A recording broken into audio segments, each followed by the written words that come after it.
नमस्कार। Astro basic में आपका स्वागत है। मैं जयंत कुमार बत्सा, आपका होस्ट एस्ट्रो बेसिक चैनल से।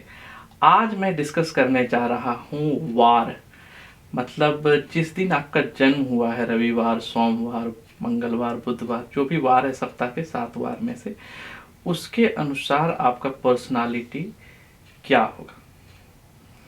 अब ये जो वार है ये बहुत ही इंपॉर्टेंट है। अगर आप न्यूमरोलॉजिस्ट हैं, एज ए न्यूमरोलॉजिस्ट मेरा वीडियो देख रहे हैं, क्योंकि मैं इसमें भृगु नाड़ी का और न्यूमरोलॉजी का दोनों का वीडियो मैं डालता हूँ, तो अगर आप इसको एज ए न्यूमरोलॉजिस्ट देख रहे हैं तो भी आपके लिए ये इम्पोर्टेंट है ये वीडियो, क्योंकि वार जो है पर्सनालिटी को इम्पैक्ट करता है।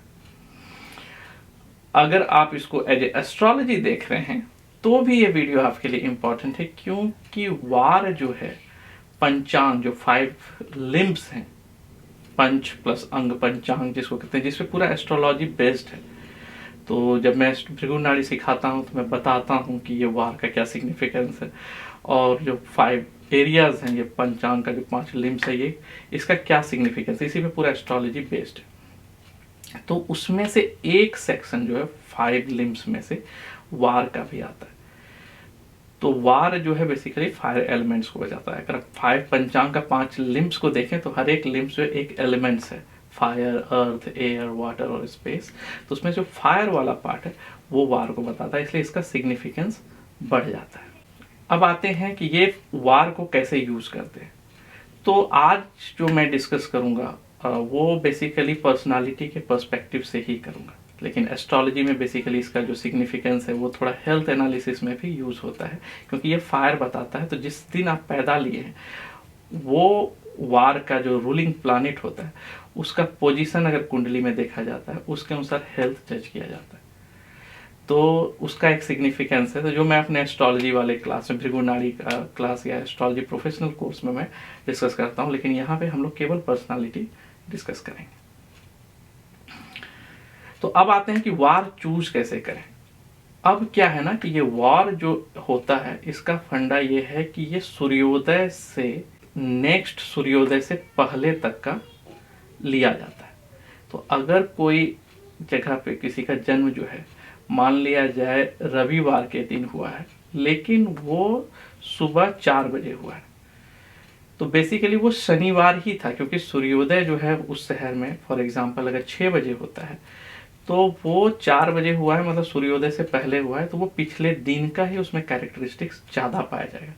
लेकिन कुछ कैरेक्टरिस्टिक्स जो हैं उसमें रविवार के भी पाए जाएंगे, लेकिन शनिवार का उसमें कैरेक्टरिस्टिक्स जो है वो ज़्यादा पाया जाएगा।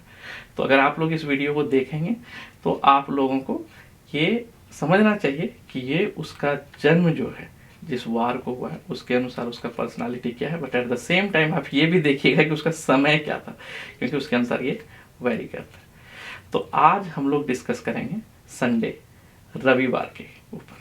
तो रविवार जो है वो जो प्लैनेट उसको रूल करता है वो होता है सन।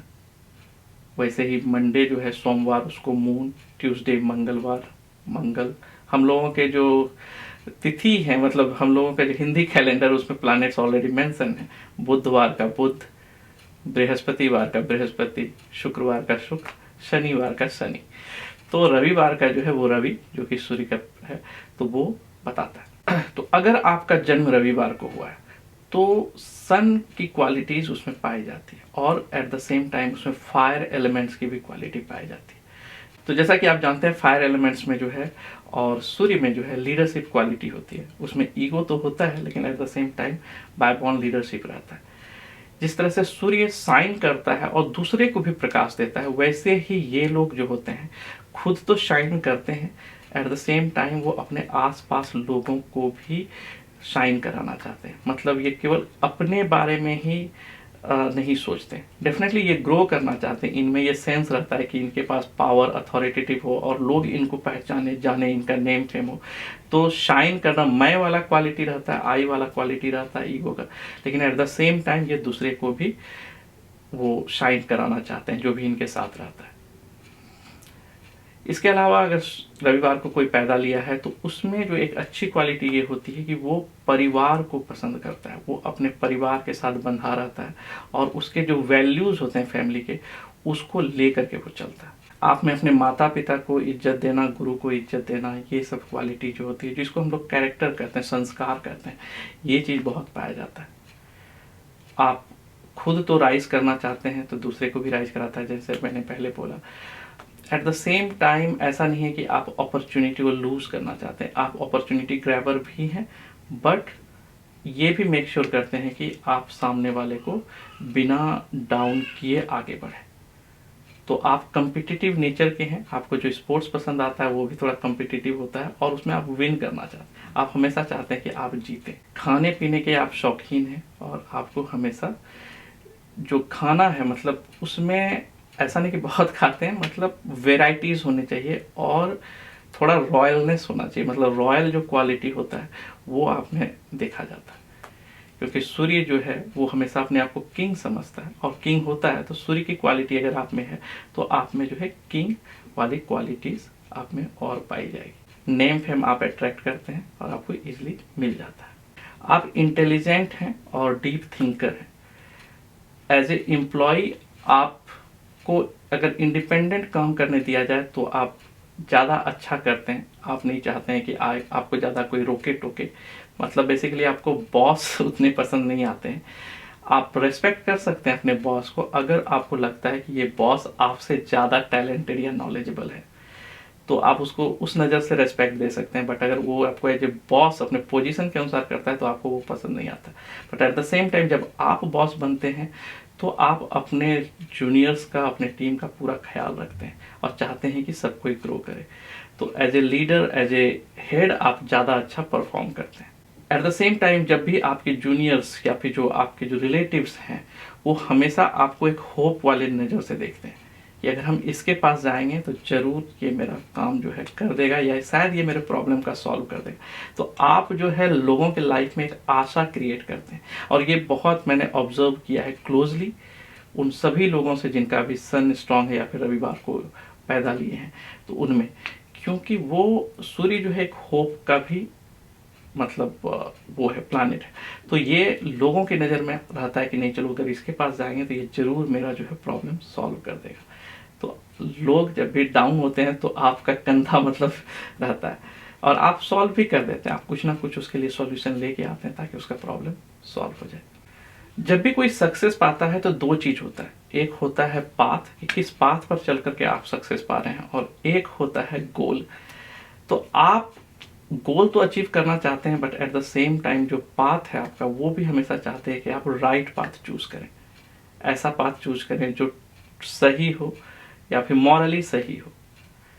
इसीलिए लोग आपको ज़्यादा लाइक भी करते हैं और रेस्पेक्ट भी करते हैं। अपने लाइफ को लेकर के सीरियस रहते हैं, आपका डिसीजन मेकिंग कैपेसिटी बहुत ही अच्छा है। ये पर्टिकुलरली सन में देखा जाता है कि डिसीजन मेकिंग कैपेसिटी उनका बहुत अच्छा रहता है।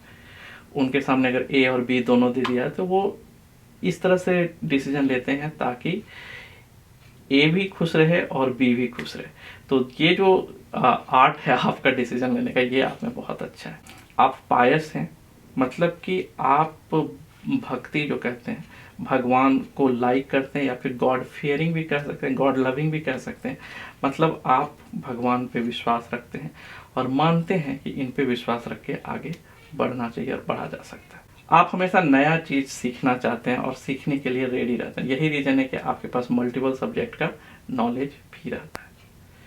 तो बॉटम लाइन, बहुत सारे क्वालिटीज़ होते हैं, लेकिन एट द सेम टाइम सन है तो ईगो वाला पार्ट जो है वो ज़्यादा रहता है। और चूंकि जब आप राइज करते हैं ग्रुप में और हमेशा लोग 4 लोग चल रहे हैं साथ में, तो उसमें से आप हमेशा नोटिस में आ जाते हैं, ठीक है, क्योंकि साइनोसर ऑफ ऑल साइड्स जो कहते हैं वो, क्योंकि आप में भगवान के द्वारा ऐसा गिफ्ट है कि आपको हमेशा अट्रैक्शन या रिकॉग्निशन मिल जाता है। But at the same time केवल ईगो वाला पार्ट जो है वो आपको थोड़ा सा केयरफुल रहना है, क्योंकि ये रिलेशनशिप में थोड़ा प्रॉब्लम करता है, और कभी कभी टू मच प्राइड जो है वो लोगों से आपको कट कराता है। लोग आपसे जेलस तो होते हैं लेकिन सामने से आपको बोल नहीं सकते हैं, क्योंकि आप उनके लिए हमेशा खड़े रहते हैं। तो ज़्यादातर अच्छी क्वालिटीज़ हैं आप में। आपका सन कुंडली में कहाँ पर है इस पे डिपेंड करता है कि आपका हेल्थ कैसा रहा होगा, तो ये था मेरा एनालिसिस रविवार के ऊपर। अगले वीडियो में मैं सोमवार के ऊपर डिस्कस करूंगा। तो अगर आप मेरे चैनल पे नए हैं तो प्लीज़ सब्सक्राइब बिलो और स्मॉल यूट्यूब टाइनी आइकन और बेल आइकन दबाना ना भूलिएगा, क्योंकि मैंने नोटिस किया है कि मेरे सब्सक्राइबर्स, बहुत सारे सब्सक्राइबर्स जो हैं उन्होंने बेल आइकन नहीं प्रेस किया, जिसके कारण उनको नोटिफिकेशन नहीं मिल पाता है। तो ये मैं भी सीख रहा हूँ तो आप बेल आइकन जो है वो दबाइएगा सब्सक्राइब करने के बाद। और अगर आप ऑलरेडी सब्सक्राइबर हैं तो चेक कर लीजिए कहीं आपने बेल आइकन दबाया है या नहीं, वो आपको पता चल जाएगा। मैं इंस्टाग्राम और फेसबुक पे भी अवेलेबल हूँ, ज़्यादातर इंपॉर्टेंट पोस्ट मैं उधर ही डालता हूँ, आप वहाँ भी मुझसे जुड़ सकते हैं। अगर आप न्यूमरोलॉजी सीखना चाहते हैं तो आप मेरा न्यूमरोलॉजी प्रोफेशनल कोर्स ले सकते हैं, और अगर आप एस्ट्रोलॉजी सीखना चाहते हैं तो आप एस्ट्रोलॉजी प्रोफेशनल कोर्स ले सकते हैं। ये दोनों कोर्स जो है एक प्रोफेशनल्स के रूप में आपको ट्रेन करता है, और ज़्यादातर डिटेल्स मैंने लिंक नीचे डिस्क्रिप्शन में दे रखा है, या फिर आप मुझे ईमेल कीजिए jayantkumar@astrobasic.com पे। बहुत सारे लोगों ने ये कोर्स लिया है और वो आज अपना इंडिपेंडेंट कंसल्टिंग कर रहे हैं, क्योंकि ये कोर्स का मोटो ही है कि आपको ट्रेन करना, ताकि आप प्रोफेशनली ट्रेन हो सकें। अगर आप न्यूमरोलॉजिस्ट हैं, स्टूडेंट है, प्रोफेशनल है, तो आपको मेरा सॉफ्टवेयर जरूर ट्राई करना चाहिए। ये one of the leading software है मार्केट का, और इसमें बहुत सारे ऑप्शंस हैं, Pythagorean, Chaldean, Lo Shu grid, professional reports आते हैं, आप अपना लोगो चेंज कर सकते हैं, और ये आप पे मोबाइल न्यूमरोलॉजी से रिलेटेड इंफॉर्मेशन हैं, आपका नेम एनालिसिस के लिए अलग टूल्स हैं, आपका मैच मेकिंग के लिए अलग है, और इसके साथ ही इसमें वैदिक सॉफ्टवेयर भी एज ए ऑप्शनल इंक्लूडेड है। तो बहुत सारे फीचर्स हैं, बहुत सारे इंटरनेशनली एस्ट्रोलॉजर्स लाइक करते हैं और फीडबैक है, तो आप भी ले सकते हैं। सारा लिंक मैंने डिस्क्रिप्शन में दे रखा है। सो थैंक यू, मिलते हैं अगले वीडियो में, तब तक के लिए नमस्कार।